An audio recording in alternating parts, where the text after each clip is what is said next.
Hey everyone, so I woke up this morning and what I usually do is write down my dreams, whatever I remember. But this morning something really interesting happened and I wrote down almost a Torah lesson. It wasn't a new chidush. Perhaps the only thing new about it is that I was able to pull a few different things together, but it's all stuff that you've probably heard before. But I had this overwhelming feeling that it was sent to me to share with you because it's the first thing that I remembered when I woke up. And it has to do with the idea that learning Torah destroys a lot of negative things, negative energy, wipes away negative occurrences that will happen in one's life. And let me try to pull it together for you. So, check this out. This is your life, right? Everyone is going from A to B. But what I noticed in my own life is that I've had periods of time where things are a lot smoother. And then I've had periods of time where they're very bumpy.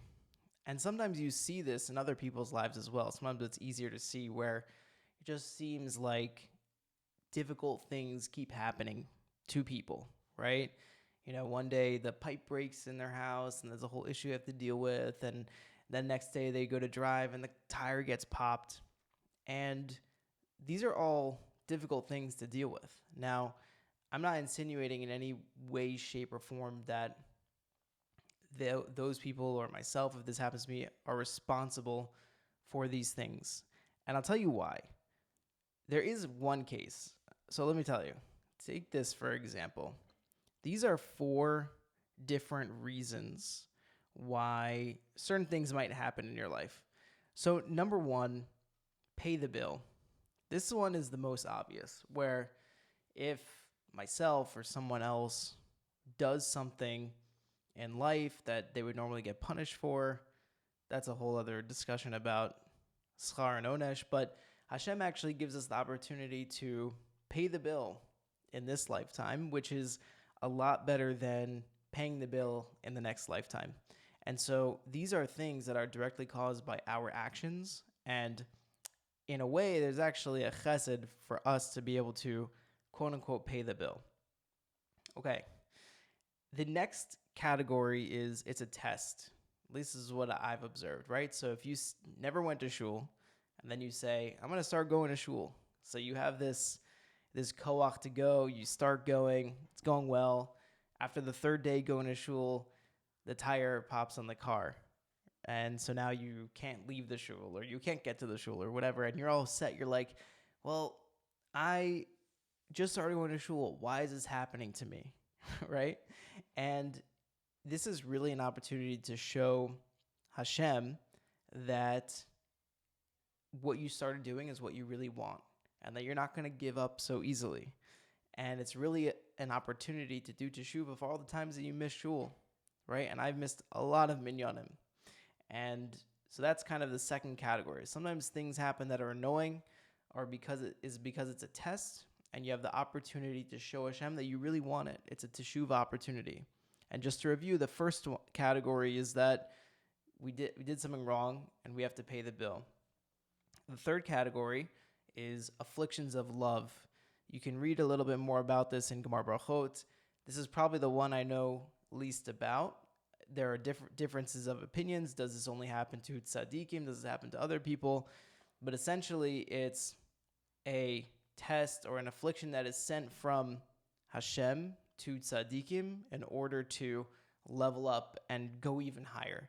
And again, I can't really say much more on the topic than that. And then the last category that I've seen, again, there might be some others out there, is that you missed a positive mitzvah opportunity.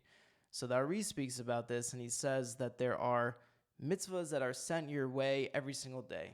So it might be put on tefillin, shacharit, right? These are the ones that we expect, but then there are other mitzvahs that we don't expect, right? So if someone passed away and you can go visit an avel, right? You weren't expecting it, but you have the opportunity to do an aseh.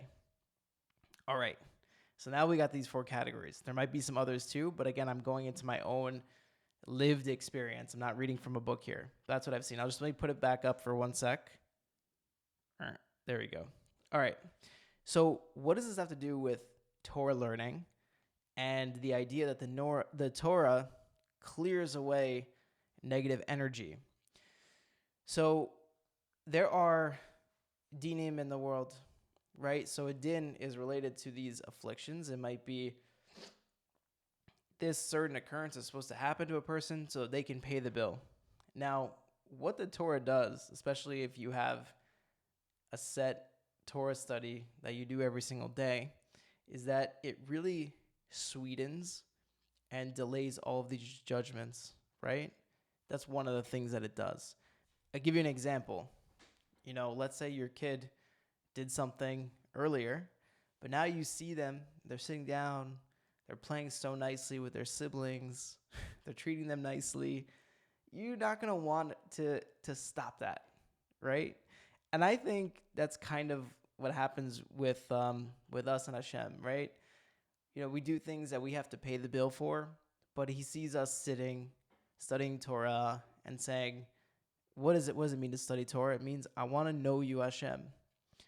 And even if I have an egotistical reason for studying Torah, that will change the person to wanting to know Hashem, and even for the better. So it's this tool that we can use to better ourselves, but also not have to go through a lot of these bad occurrences. Because when we're studying Torah, it stops and it kind of puts these things on pause, because there are different ways to learn lessons. So going back to this thing, right? So everyone has challenges in life, but if you are studying Torah and you get to know Hashem and how Hashem operates the world and how Hashem acts, and you're thinking about Hashem, and this is what you're involved in, then you are going to be looking for Hashem everywhere. And because you're looking for Hashem everywhere, you're getting the messages that he's sending you. And so if I get the message, because I'm learning, and I see, the tire on my car popped when I was at shul after 3 days. The chachma here, Hashem is saying, I love you. I have to send you this test because you didn't go to all these other minyanim. And I want to make sure you don't get thrown off. I want to know that you're here for the long run, okay? So with that knowledge, with that chachma, I can operate my body, my emotions in a holy way. And I can accept it, and I can move on. So what's really interesting is that we're going from point A to B, but in our lives, there are definitely ups and downs, and some of these ups and downs are not because of our own actions where we messed up or we missed an aseh. It could be because of an affliction of love, or it could be because of Gilgul. And that goes into the whole concept of why do good things happen to bad people? Why do bad things? Well, it makes a lot of sense when you understand Gilgulim. But that's besides the point. What I've noticed, though, again, this is the bottom line, that by studying Torah and by making it a set part of my day and not studying Torah to show how smart I am or anything like that, that's partially why I don't post videos all the time. Like when I post something, it's because I'm trying to speak from the heart and I'm living it, not reading from a book, even though that is good. And that's how I study a lot of Torah. But when you study Torah to connect with Hashem, to know Hashem, then it wipes away and delays a lot of these judgments, and things end up happening a lot more smoothly in life. So I really, honestly, like, especially when it comes to work, it says, like, Hashem gave you the mitzvahs. He made you a Jew. And you have to pay for most of these mitzvot, right? You have to pay a lot of money to observe Shabbat and all these things. But Hashem basically says, like, you really have two options. I give you the mitzvahs, which means I'm going to give you the money to observe these mitzvot.